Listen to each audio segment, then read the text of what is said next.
2003's Big Fish is arguably Tim Burton's most personal film. Um, might not have been deliberately composed to be his most personal film, but it was made almost in direct response to the death of his own father. And this is a film that deals with the death of the patriarch, the death of the father figure. And it has a reputation as being not only the greatest Tim Burton film, along with films like Ed Wood or Edward Scissorhands, it also has like symbolic value for a lot of film fans. They consider it to be the turning point. They think that this is his last great film. Now, I don't agree at all with that premise. I would say that A Corpse Bride, Sweeney Todd, The Demon Barber of Fleet Street, and Dark Shadows are easily um, universes beyond Big Fish. Big Fish to me is an incredibly hyper sentimental film that you can tell was originally given to Steven Spielberg to make, and Steven Spielberg, I believe, spent almost a year in pre-production with this script, and you could still see Steven Spielberg's fingerprints on this film. A lot of people like to compare Tim Burton to Steven Spielberg, almost like saying he's a goth version of that Capra-esque mentality. And for the better part of Tim Burton's catalog, I mean, I don't agree with that whatsoever, but you could certainly see Spielbergian elements in Big Fish. But it's considered a big turning point in his career, and people think that his films went downhill after this because of the death of the father, and some say that he even shoehorns um, father stories, the father archetypes into other stories where generally they were absent before, like Charlie and the Chocolate Factory and things like that. I don't buy into that concept whatsoever.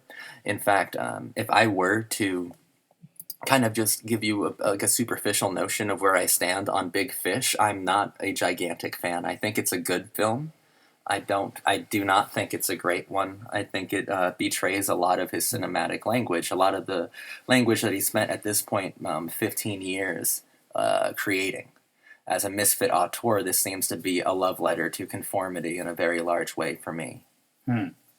I can see that. I really like it in the respect that it's a celebration of the art of storytelling, and this is what Tim Burton believed it to be. He believed it to be a touching father-son drama. And that's one element to Big Fish, which I respected. I respect Yeah, that element as well. yeah. I like to view it meta-contextually, Hmm. or at least self-referentially. I don't...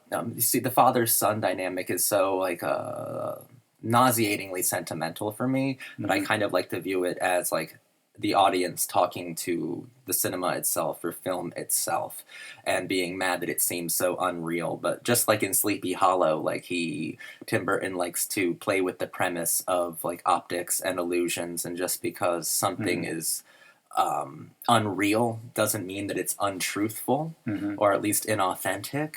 Uh, I do like that in each vignette or each tall tale, he does get to play with a different genre. I guess my criticism would be that he completely conforms to these different genres, like seamlessly. I mean, if he's trying to prove that he could conform, that's fine. What I don't like about it is that it doesn't challenge the genre parameters in which these vignettes or tall tales take place. He just Hmm. completely conforms to them. And that's true to what you're saying because Tim Burton definitely added his little touch into everything after the Spielberg abandonment Sure. of the project through the forced perspective of the camera angles for Carl the Giant, right? Right. And in that way, he was able to tell a vignette of Tall Tale about how Ewan McGregor's character playing Edward Bloom met someone bigger than life, literally, than the circus played by Danny DeVito, Calloway. Amos Calloway, the circus leader, being completely stunned by Carl's presence. And it's from there that you get a sort of almost like a feel for where Tim Burton was going with the tall tales, because Steven Spielberg basically made a skeletal framework at that point for the entire film and then abandoned it to go on. he was in the middle of making Minority Report when he was told about Big Fish, and then he abandoned Big Fish for Catch Me If You Can. Mm-hmm. So a lot of people think Burton specifically sought after this script or had like a huge hand in the development of the script, whereas I've read statements from Burton saying that he was never particularly close to his father, and that it was almost happenstance or a great artistic circumstance that he was given a film that so directly dealt with what he was dealing with personally. mm-hmm. And it was really cathartic to work on this film, especially after the Planet of the Apes fiasco that he made right before this film. I think when he found out about his father's death. But I think symbolically, my criticism of it is best expressed through his muse, Helena Bonham Carter, and that's another problem I have with it. This film doesn't have a muse. I guess the muse is like the ideation or the concept of Tim Burton's own father, but that's a bit of a stretch for me. He deliberately didn't have like Johnny Depp in this film whatsoever, whereas I can easily see him play Ewan McGregor's role, possibly better than Ewan McGregor did. But I think that Tim Burton is best when he's photographing certain people. So, of course, my criticisms, I think, are best highlighted thematically and compositionally when Helena Bonham Carter makes her appearance.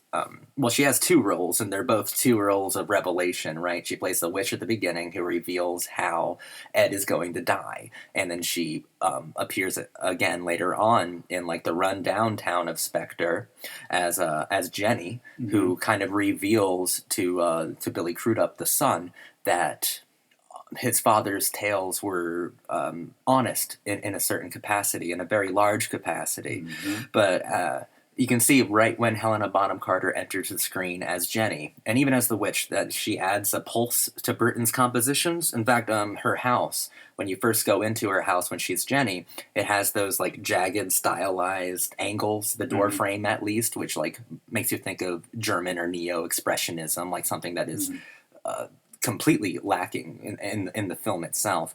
And she's very much a Tim Burton character type, and he seems far more at home, far more at ease, and it feels far... she compels a purity from Burton that none of these other actors do. It really felt like a pure Burton moment, but then my criticism comes in where she is, like, quote-unquote, like, lifted out of this poverty by, like, conforming to a sense of American exceptionalism, of American, like... suburban aesthetics. Like, when her house looks so realist that it's kind of boring, or just conforms to I guess like the baby boomers like concept of happiness, then she becomes happy in the process as well. Like, that is also probably like a gigantic criticism, because it seems Burton made his career off of championing misfit attitudes and like that's true. Misfit heroes, whereas in this one he is championing the status quo entirely, to me. I mean, he might feature people who you can argue are misfits in a way, but they all end up generally conforming to this idea of American exceptionalism, especially through the eyes of a dying old war vet. Yeah, and he has a lot of that vignette portrayed through a Southern Gothic style, where the pictures themselves are trying to just convey a language where it's celebrating this kind of lifestyle, this kind of way of living, but at the same way there's a meta narrative happening underneath the surface of that particular portrayal of things. Yeah, and I wanted you to go into that.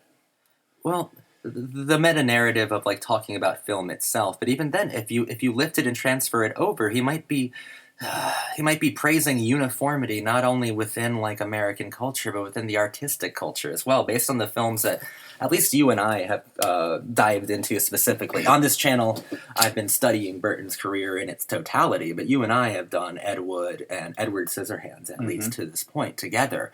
And those are very fruitful conversations about art and the creative spirit, and the creative spirit within the human condition. And in those films, the creative spirit is something that is a lonesome and lonely thing, is something that isn't supposed to be uniform.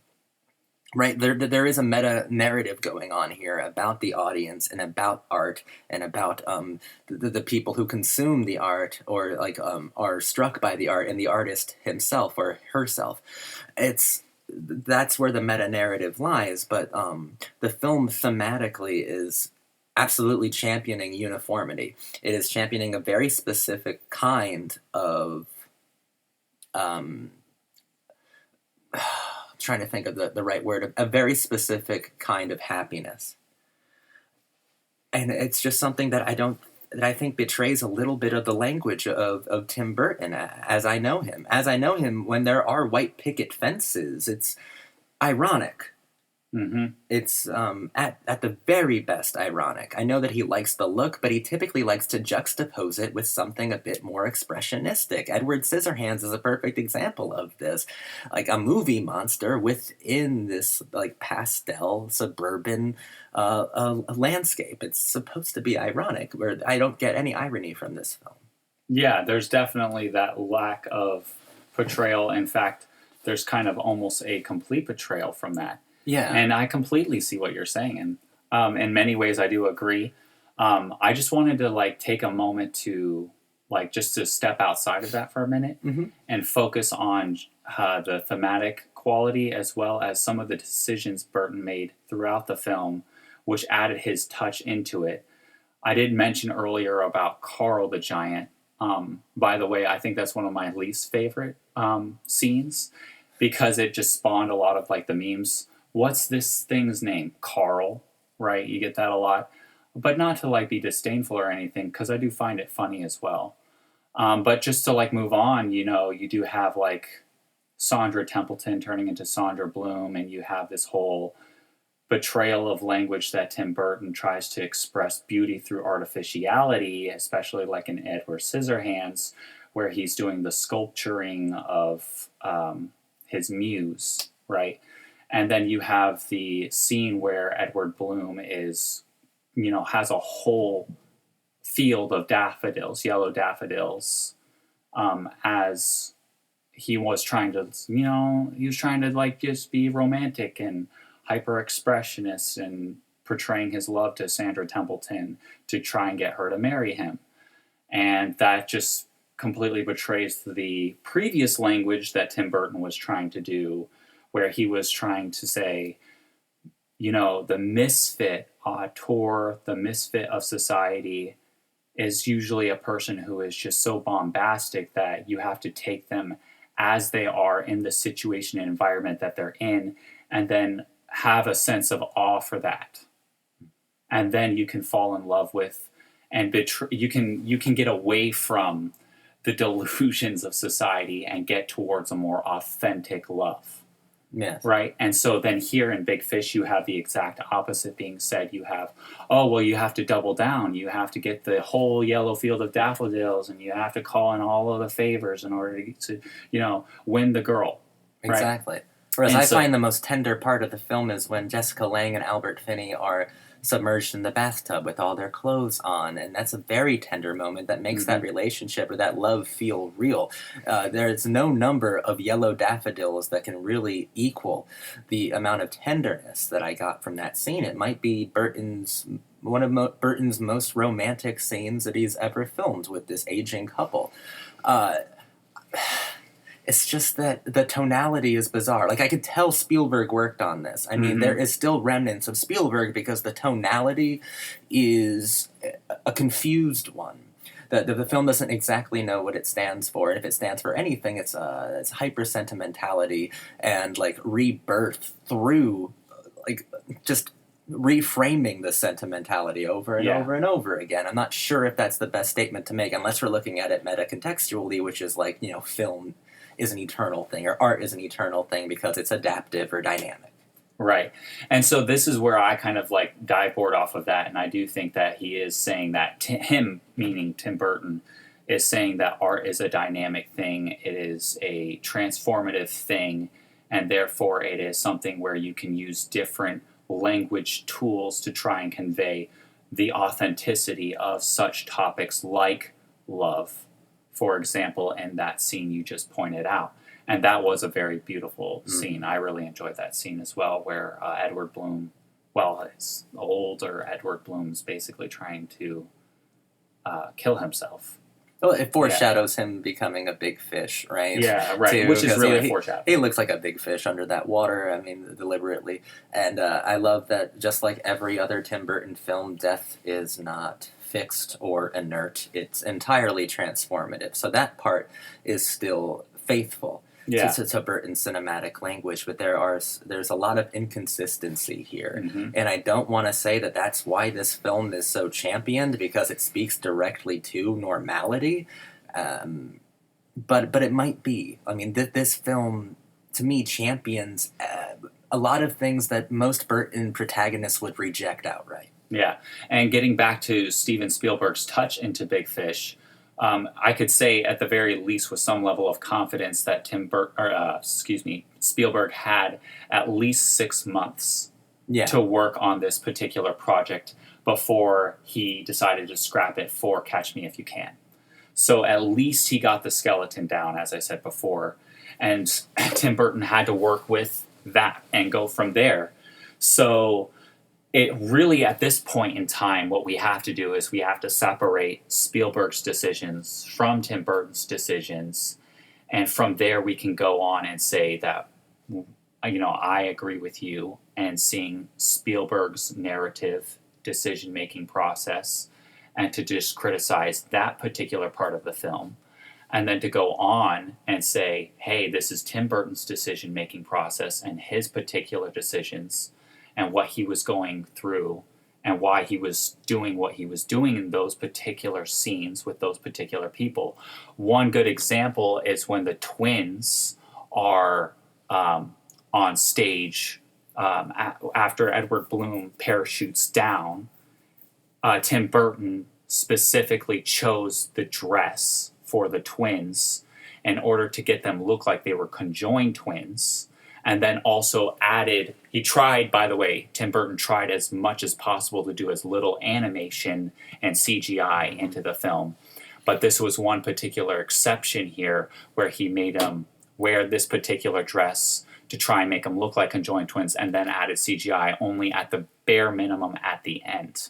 And he did that in such a way to twist the story of those twins. And those twins were not actually conjoined twins. They were just regular twins. I thought the reveal of them as being regular twins was elegantly done. Probably the most elegant revelation of the finale of the film. Exactly. And so that to me was a Tim Burton decision. I could clearly see that because Tim Burton, you could see the masterful decision right there where he had the conjoined twins and then reveal Don't for a second think that I'm saying anything about this movie isn't like masterful if we're looking at it visually for like the sake of visual composition.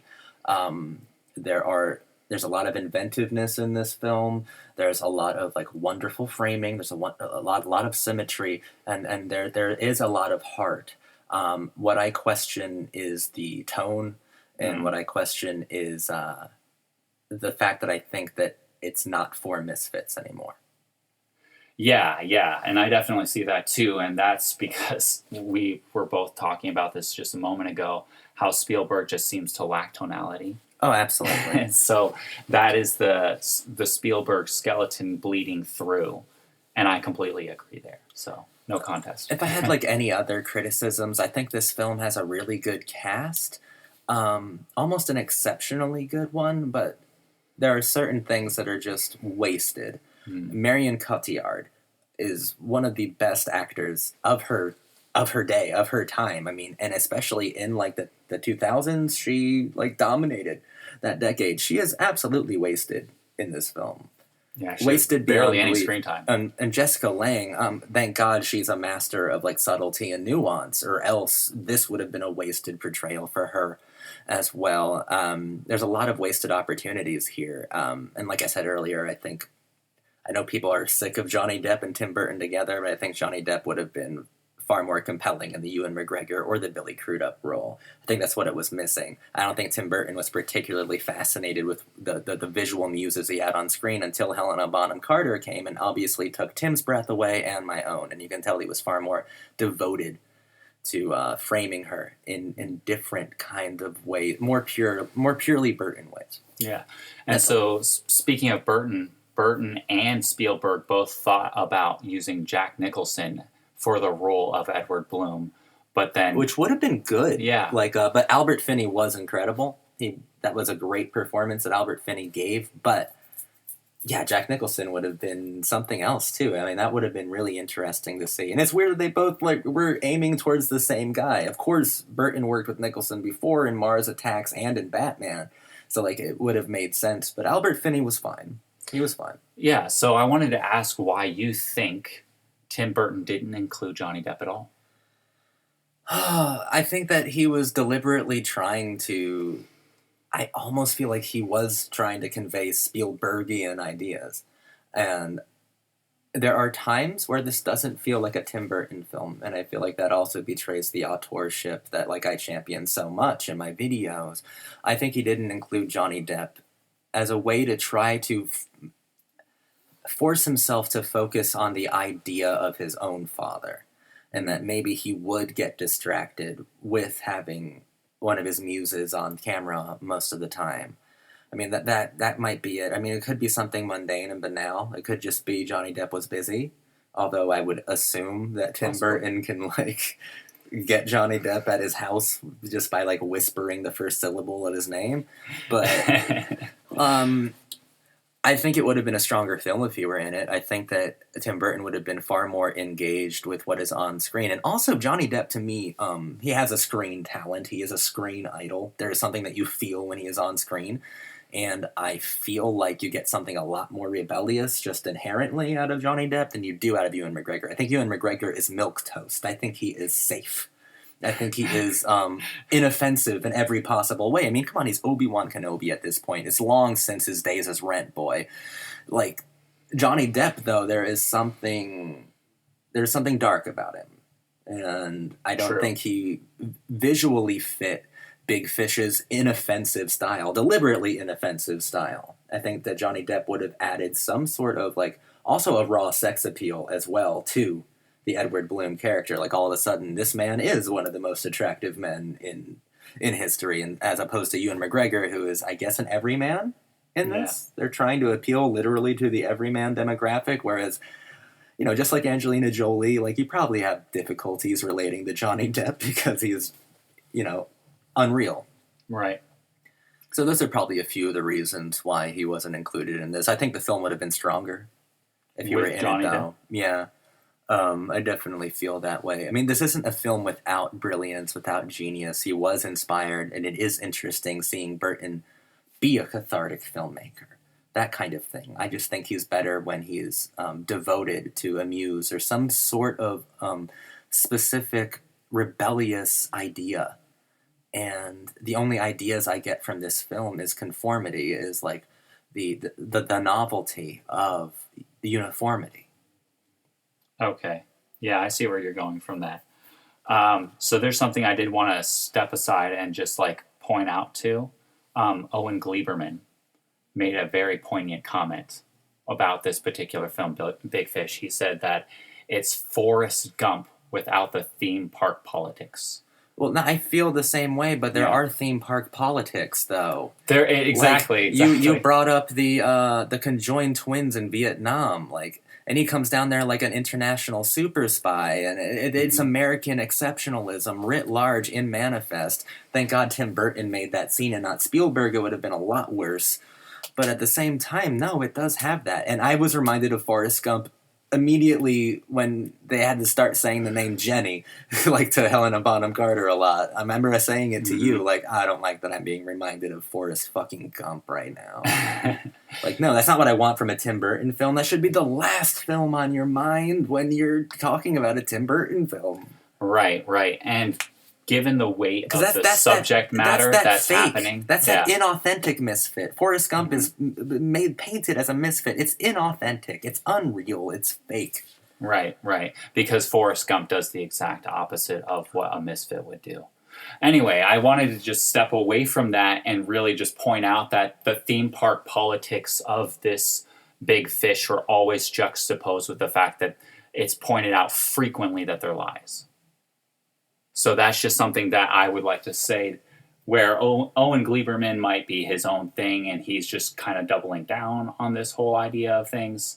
And there is definitely room for disagreement because it's just an opinion. Well, I wouldn't and I don't argue agree with, with the opinion, obviously. There's At less the same time. playground politics, but they're still there. Yeah, but they're still there, absolutely. But they are always pointed out to be lies. And that's, to me, important. And that's a decision course, Tim Burton made, which was good. Just like every Tim Burton film, we can't attempt to apply, like, direct logic to it, since every Burton film is supposed to be a fairy tale in some sort of dimension. And you can't apply logic to a fairy tale, which sounds like the ultimate get-out-of-jail-free card, and it is. And Burton utilizes it. I mean, when I say this film is inoffensive, the film tells you it's inoffensive at the dinner table when they're like, let's not talk about religion, we don't know who we're going to offend. So they don't. So they don't ever. So it knows that it's being inoffensive. And I just don't think that Tim Burton would champion that. And like films like Sweeney Todd, The Demon Barber, of Fleet Street, Dark Shadows, he's really likes art as a means of violating taboos, and this film is just placating. And to me, it's very over-sentimental. I don't think it's a bad movie, again. I think it's a good film. I do. To me, though, it's lower mid-tier Tim Burton. I don't at all agree with the general status it seems to have amongst film fans. I don't. I mean, good God, there are so many problems with this movie for me. So there was one other thing that I would like to step out of. One thematic quality that I really enjoyed, and I could tell Tim Burton had his hand in this, and we were talking about it earlier. I wanted to talk about specifically Edward Bloom, but who Edward Bloom was supposed to represent, which was Tim Burton's father. And it's a very heavy topic. And anytime you deal with something heavy like that, like death, you definitely want to give a sort of reverence and respect to people, and not because you're trying to appease others, but you're trying to be sincere and considerate for just how the state of the human condition and suffering. And so Tim Burton, I could see in the very end of the film, towards the funeral procession, he deals with a concept called lack. And lack is something more philosophical to represent the human condition, where we have this kind of suffering that we're going through when we deal with grief, when we deal with loss and the death of a loved one. And so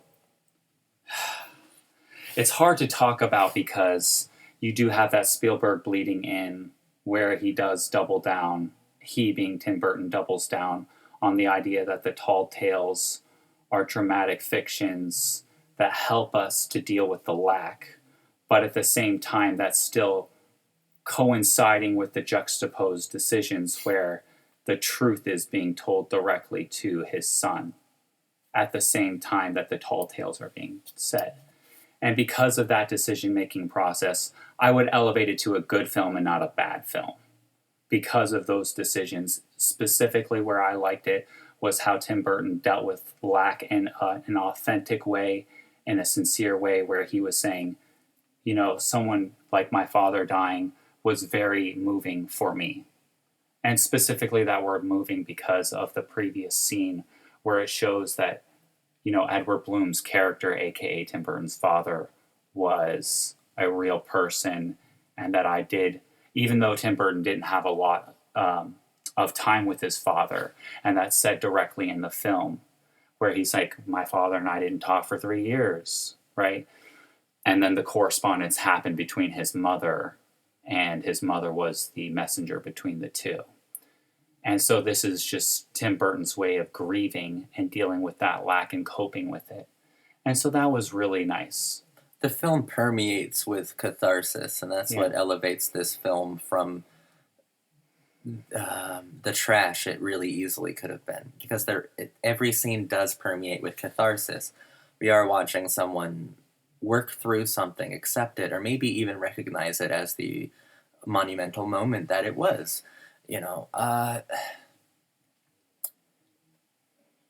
So, yeah, visually and compositionally, it's stellar.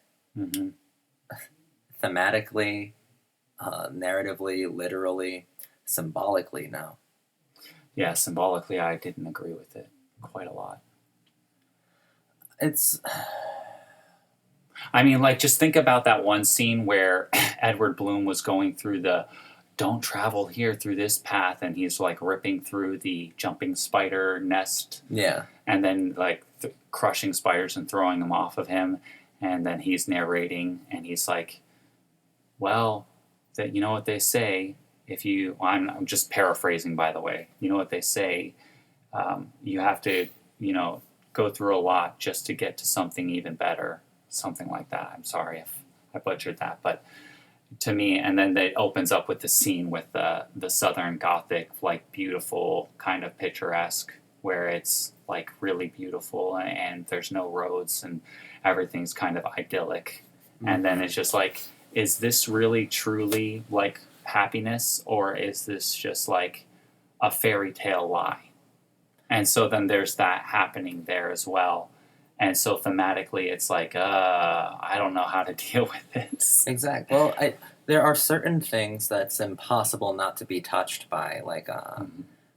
I found the son's tall tale of his father's death as like extremely beautiful and a very, very, very touching, wonderfully well done. I mean, that's where Danny Elfman's score and Tim Burton's photography really comes together. And that funeral scene as well. I mean, not a word is spoken. It's all silent. And it's visually arresting, and it's visually harmonious. It's really nice. But yeah, I was really just wanted to just go forward and just say, I don't know. I wanted to just take a moment and ask, like, if you had a favorite scene other than the obvious, which you pointed out. No, I don't have a favorite vignette or a favorite tall tale. I don't. Yeah? No, this film to me is too much about conforming to normality. I mean, even though I think that like the Steve Buscemi robbing the bank scene is really cool, I really like it. It immediately becomes like a standard, typical robbing a bank scene. Like it's not, to me, it's not really challenged. The absurd humor is just another sentimental trope. Like I really didn't connect to this movie in a cathartic way, in a way that I was expecting to connect to it upon revisiting it during my study of Tim Burton's work. I thought it would be a much more cathartic experience, a much more personal one, but to be perfectly honest, I get a lot more personal touches, a lot more artistic worth from Edward Scissorhands, from Ed Wood, from Corpse Bride. Like, I get so much more from those films. I think that there is something deeply sentimental about this film, which sadly makes it seem inauthentic. Mm. There is one particular scene that I enjoyed, which was still, in a way, portraying normalcy, but I saw it in a way that was still done in a fashion that I enjoyed. When he went back to Spectre, Edward Bloom, and he went to go repair Jenny's house. Although it was kind of gross to see it go back to the sort of like suburban Southern lifestyle. Yeah, her uniqueness was erased. Yeah.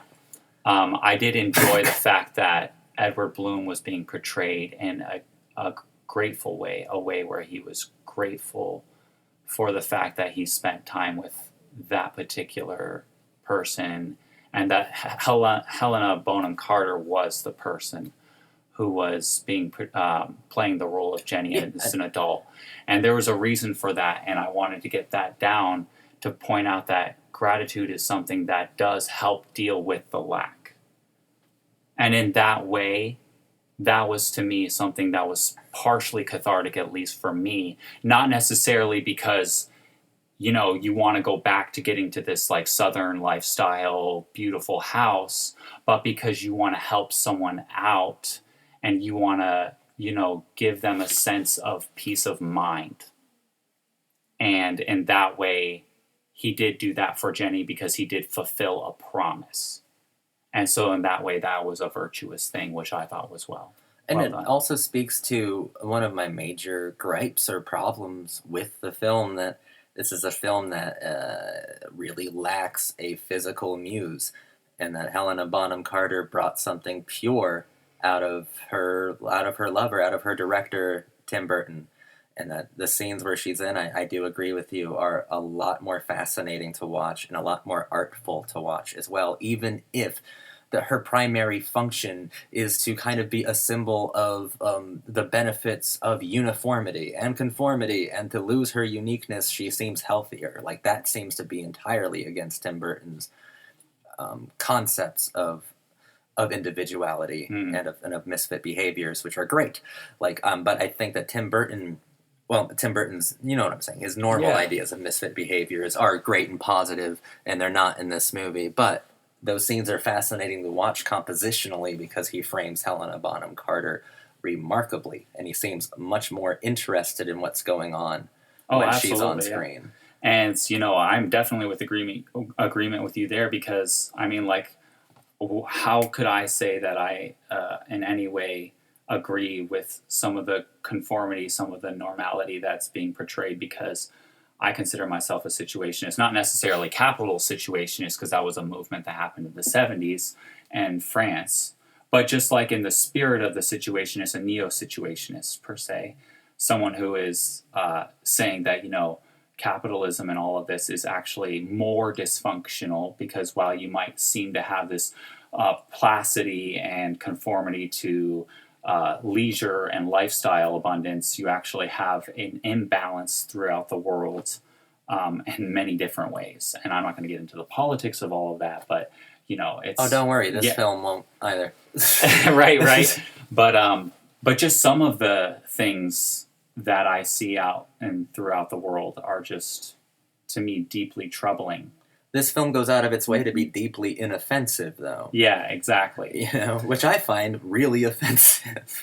Which it can be, absolutely, because you point out that there's like American exceptionalism happening throughout, and uh, and that American exceptionalism is deeply offensive to a different kind of audience, a different kind of demographic watching this. And it's not like Tim Burton is preoccupied with politics or anything. I wouldn't like him to be as an auteur, but one of the main identifiers of him being an auteur is his misfit personality, which to me I think is like forsaken in this film. And it's forsaken for a good reason, because he's trying to feel catharsis. Yeah. He is trying to feel something almost indescribable. He's trying to feel something, a cathartic feeling through filmmaking. And if he did that, then it's a success, but I don't know if he did. I think he did. I think he was. In fact, I wouldn't even say I think he did. I feel like he accomplished that pretty well, at least in his own life. What he was trying to do was to address his own lack with his father's death in a way through his art. And even though there was the Steven Spielberg doubling down on normality, there's still a sense of family belonging happening with Edward Bloom at the end. And the fact that there is the juxtaposing of the tall tale ending with the real life ending, where every one of the same characters, Danny DeVito and so on and so forth, actually attending the funeral, the real funeral of Edward Bloom.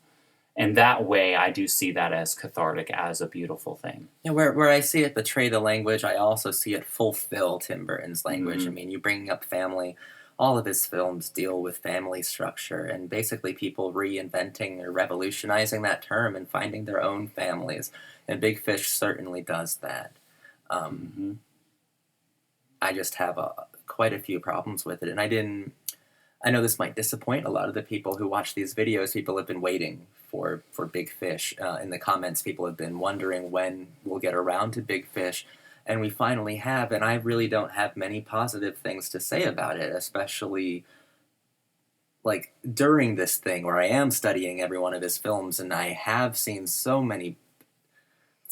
This is not the best Tim Burton can do, not by a long shot. And I don't even feel it's as cathartic as most of his other works. there's certainly other films that deal with this same topic in a much more authentic Oh yeah, way. I mean, if we're talking about Death of the Patriarch, there are so many movies that are Yeah. much better than this. Even fairy tale like ones as well. Big Fish, I don't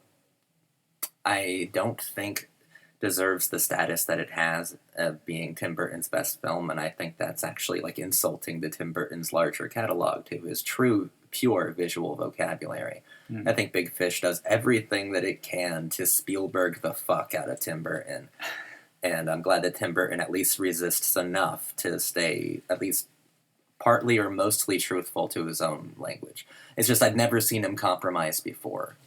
Mm. And I felt like he was several times compromising his own language to kind of stay true to the skeletal Spielbergian elements that were probably there. Yeah, because he could have scrapped the whole thing and redid Yeah. it. And that's very true. He could have made that decision because, Tim Burton's wealthy enough, well-known enough, intelligent enough to be able to do something like that, scrap the whole thing. I would think, right? But then again, compared to Steven Spielberg, he probably was penniless. Like Steven Spielberg, I don't know how big any filmmaker can be financially or like power speaking. True. Speaking of power, when you're standing next to him, I don't know. Yeah, a lot of deeply troubling things about this one for me. But at the end of the day, I do respect the fact that Tim Burton was true to the family idea of having an ability to stay vulnerable and open by being able to say, you know what? Hey, look, this is actually who he really was. Let's talk about that. And in several of the scenes, you do get to see that. You do get to see glimpses of who this real person, Edward Bloom, is. And I'm so glad that Tim Burton was able to, at the very least, go through in those scenes. And all of those scenes you can see. In fact, that one scene that you pointed out as the most touching, where Edward Bloom's trying to basically drown himself in the bathtub and his wife pulls him out. It's like the family unit, the wife, becomes a person and not just some subordinate figure, pulls him out and says, hey, you're all right. Yeah. And in that way, that was, to me, a Tim Burton thing. I just wish that you have Jessica Lange in your film. You have Marion Cotillard in your film. Why make them such subordinate figures for the majority of the time? Marion Cotillard gets to do nothing. Nothing of import, nothing of talent, nothing of expression. Jessica Lange has moments, that one moment, and the rest of the time, like I said, she's a master of nuance, and you could see her performance really bleed through, but that's really her expanding her own character. That was not written in.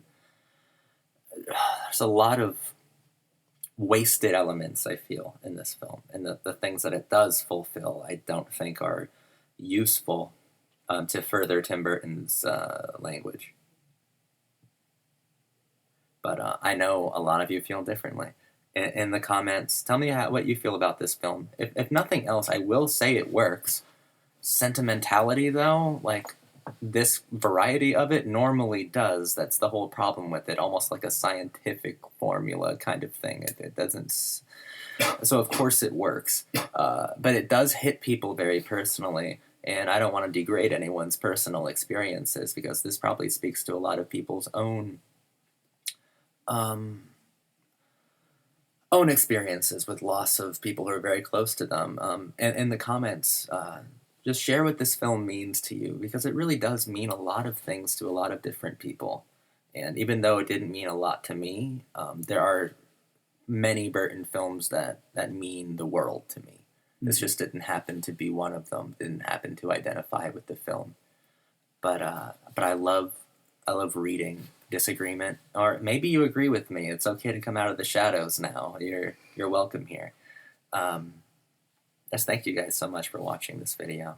Yeah, and I want to hear your comments too. I appreciate reading them, and I appreciate your guys' feedback. So thank you.